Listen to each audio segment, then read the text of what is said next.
Bro Time News coming at you. 3, 2, 1.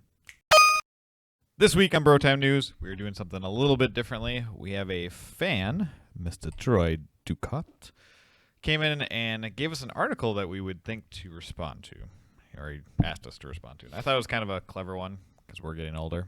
And it's about being a grown-up. Oh, it's Kevin's Happy birthday. Kevin. Big Thank you. old 26. 26. Need to renew my license.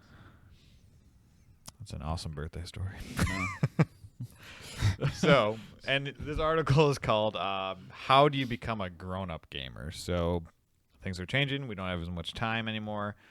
What do we do? And this is an article for some guy who used to game and he's trying to get back into it. So, we're going to go through 4 points, actually. All right. And just react to them. You know, bro time it up. So, his first thing is become more selective. So, when he was younger, he would buy 2 games the same price point, or he would see 2 games that he wants to play, pick one, and he wait for the other one to go on sale, and then pick that one. And now he's looking at it, and he now has this big collection, and he's never going to get to it. And he just realizes that now. I already have that problem. Me too. Steam. Yeah. Even on my PlayStation, there's games like Yeah. I keep trying to play games. Witcher 3, Metal Gear Solid 5. It's just I have to pick one. I think. And he talks about those types of games, like Fallout 4, Dark Souls, Metal Gear Solid. Mm-hmm. Like, can you Even Batman, that game, so much time. Can you play all those games? And I don't know. I don't think so. You don't have enough time anymore. No. So he says being selective. So play games that you are going to enjoy, or you know you're going to enjoy. Like, I know I love RPGs. I know I love side scrollers. I like platformers. Do I just stick to those type of games and not go out of my realm? I think you can definitely go out of your realm. You just have to maybe be a little more picky on what one you decide to go with. Research. Yeah. That's what I'd do. Instead of just buying every game that comes out, like Mhm. I have been. Yeah. Now, this is I a think really we all interesting one because Kevin and I will have a point on this one, and so will you, actually. Embrace or disregard competitive games. Mm-hmm. So if for instance, Kevin and I are playing Overwatch. Definitely a competitive game, but we're playing it more for fun. But if we wanted to keep up with everything, we would have to play that every weekend, possibly every day. I don't even know. Yeah. We don't have the time for that. Plus, if we're going to be doing something like this, we want to play a plethora of games, not just one game. This channel is a good point. I mean, if we want to become a master at one game, maybe one of us can. But then that's all we're playing. That's all we ever talk about, and that kind of starts getting a little old. So Gets stale. Yeah, it gets boring. Unless you just really love the game. Like, you love Hearthstone. I see you playing that for years and years and years. Yeah. Until Gwent comes out. Well, we'll see. I mean, but here's the thing, though. Even another trading card game, I'm not sure that would. I could just see myself playing both. And that's going to be a great point. Let's keep going through the list, but that's a good point right there. That's good. So he says he's talking about the enjoy multiplayer session. I think what I am personally going to do, I don't think I will ever get competitive in a game fully. I think I will do what we are doing, playing with friends, playing with us. Yeah. I think the competitive side of things passed us all by. Minus when we do, like, little Smash tournaments. Or Well, Mario and Kart. again, That's a little bit different. But we're still not competing with, the world's greatest. I mean, we've seen some videos out there of what some people can do in some of those You're games. just like, I wish. Even though, however, that there's that crazy, Star Fox Samus battle, or Star Fox, there's that I clip think of it. was it Falco and... Falco and Star Fox, I Yeah. think.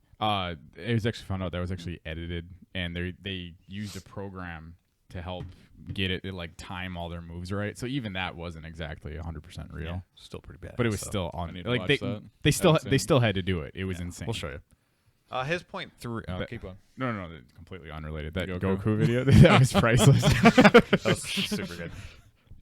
Exactly. Point 3. Now, this is an interesting one. And this is definitely selective for some people. I don't personally see this. Try more tabletop games. I think it's the reason that's on there is because it's not hardcore. It's not, it's Well, more it can casual. be. There can be, I guess. See, I'm thinking he goes... Because he's... Does he give any examples? So he said he started off with the normals like Monopoly and stuff like that. People that don't care about video games play board games type of things. But then he started scratching the surface of like D&D, like all these other more role-playing type of games. Yeah. I don't know. I've done both. I think it's almost two different categories. I was just gonna say though, but at the same time, I don't feel like they have to be mutually exclusive. Like you can do both. Like, yeah. it's. I mean, to me, when I think of board games, that's highly more like party-esque. Like, let's have some people come over. And, yeah, and the people that do that regularly, I think that's more of what video games used to be with couch co-op. Yeah.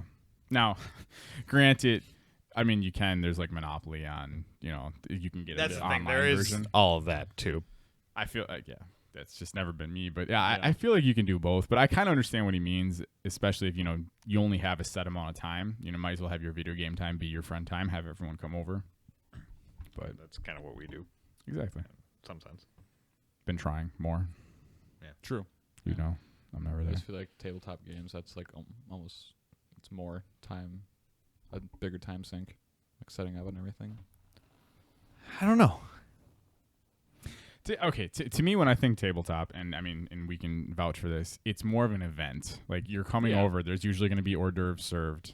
There's going to be, great food. There's going to be beer. There's going to be drinks. People are going to be having fun and talking. So, where you have a couple friends come over, turn your console, get into the game, it's maybe a little different. You can still have food and stuff, but you don't want those controllers getting greasy. Oh, makes sense.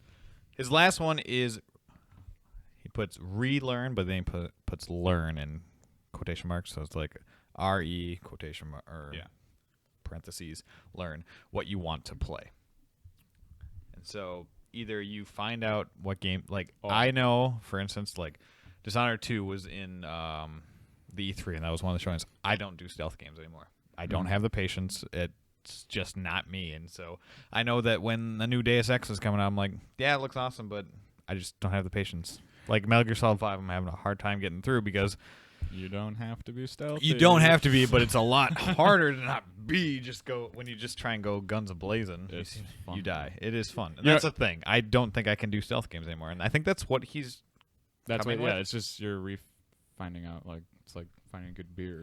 Well, Pretty no, much. but like you have a good point though, because when it comes to stealth games, I always talk about how those were always one of my more favorite types back in the day, and I think I always think Cell. back to Splinter Cell. Yep. But the games that I've tried recently, where I've tried to be stealthy, it's a good point. I don't necessarily have as much patience as I used to, and if a level gets, if I get stuck on a level 3, 4, 5 times, I sometimes will walk away from it and be like, I could be playing something else. So I don't know if I have the patience for a stealth game anymore. I feel like those games are kind of dying. No, they're not though. I mean, we still get them. I mean, Dishonored 2 is That's gonna be a mainstream game. We can have our individual Metal Gear thoughts on it, Solid, but- that volume game that came out for Vita, and Well, it's just the VR missions pretty much for Metal Gear back in the day. a little bit different. But I That's- mean, they're still coming. So I don't think it's going away. Metal Gear is definitely not stealthy anymore. I will say this, like, Not Metal Gear Solid 5. I mean, you can be fully stealthy, but well, it's not. a lot of times you get rewarded more points to Yeah. be stealthy, which mean, that's sometimes an I've incentive. gotten like A ranks with being guns blazing and stuff. Yeah, I mean, I gotta play. Some it. people It's- won't do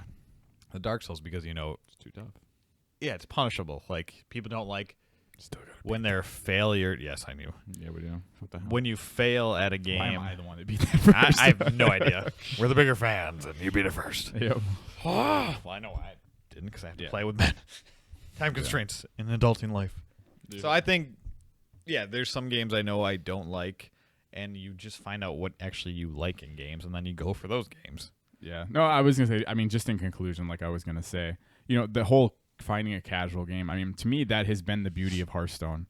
For instance, just last night, my daughter was up, sick with a cough or whatever because of her asthma for a good majority of the night.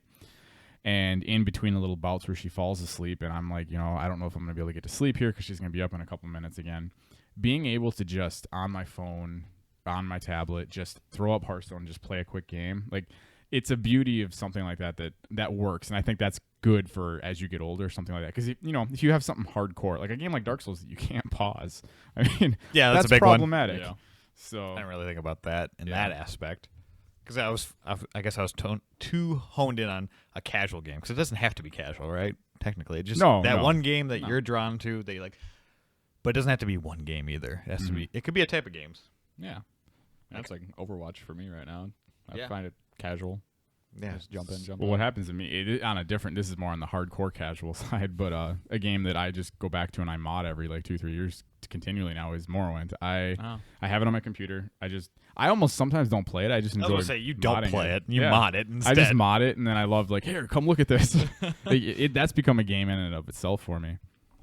So yeah, Yeah. I thought that was kind of a cool idea for Troy to bring this article to us. Great and article. kinda- Bring us more articles. I actually kind of like doing this. This would be something pretty fun to just kind of discuss on air. Yeah.